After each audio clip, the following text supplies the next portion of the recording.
Welcome back to channel new blog. সকালে ভালো আছে, আমিও খুব ভালো আছি। এদিকে পুজো দেওয়া কমপ্লিট হয়ে গেছে, সব হয়ে গেছে। গরম তো ভালোই পড়েছে, সিরিয়াসলি বলছি, গরমে পারা যাচ্ছে না। বৃষ্টি বৃষ্টি হওয়ার কথা তো নেই, কিছু কোনো বৃষ্টির কোনো কোনো গল্পও নেই, কিছুও নেই। এত গরম পড়ে গেছে না সিরিয়াসলি। আর এই দেখতে পাচ্ছি এই যে জল খাচ্ছে, কিন্তু সিরিয়াসলি প্রথমে একটু বেশি খেয়ে নিয়েছিলাম। তো আমি তারপর যখন একটু একটু করে খাচ্ছি, দেন রিফ্রেশমেন্টও ফিল করছি, আর সব কিছু ঠিকঠাক আছে। আর সবচেয়ে বড় কথা, আমাকে ভাত খেতে হবে, বর বলে দিয়েছে ভাতটা আমাকে দুপুরবেলা খেতেই হবে।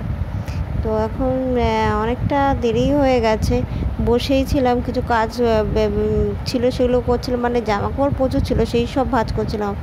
আর দেখো ভাঁজ করে রাখা আছে, এগুলো গুছিয়ে রেখে দেবো। আর রান্নাঘরে মোটামুটি এদিকে কাজপত্র আমার কমপ্লিটই হয়ে গেছে, শুধু ডিনারটা করলেই হয়ে যাবে। তরকারি বরকারি তেমন কিছু করিনি, যা তরকারি ছিল তাই রাখা রয়েছে। আর বরের জন্য একটু তরকারি করব। আর আমার রুটি কমপ্লিট হয়ে গেছে করা। আর রান্নাঘর পরিষ্কার বলতে এখনও হয়নি, রান্নাঘর পরিষ্কার আমি রাতেই করবো একেবারে। রাতে খাওয়া দাওয়া হয়ে গেলে আমি রান্নাঘরটা পরিষ্কার করে বাসন ধুয়ে রাখি, তাই তারপরে আমার বরের খাওয়া গেল, ও থালাটা ধুয়ে নেয়, কারণ আমি খাই আগে আর ও খাই পরে। রাতের খাওয়াটা একসাথে খুব কমই হয় আমাদের, কারণ একসাথে তো বসি না একসাথে, আমার টাইমিং আলাদা খাওয়ার, এই জন্য।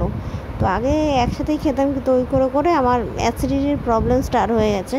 আমি 10টার সময় খাই খাবার, রাতের খাবার 10টা কেন, 9:30টার সময় হয়ে গেলেও আমার হয়ে যায়, অসুবিধা হয় না।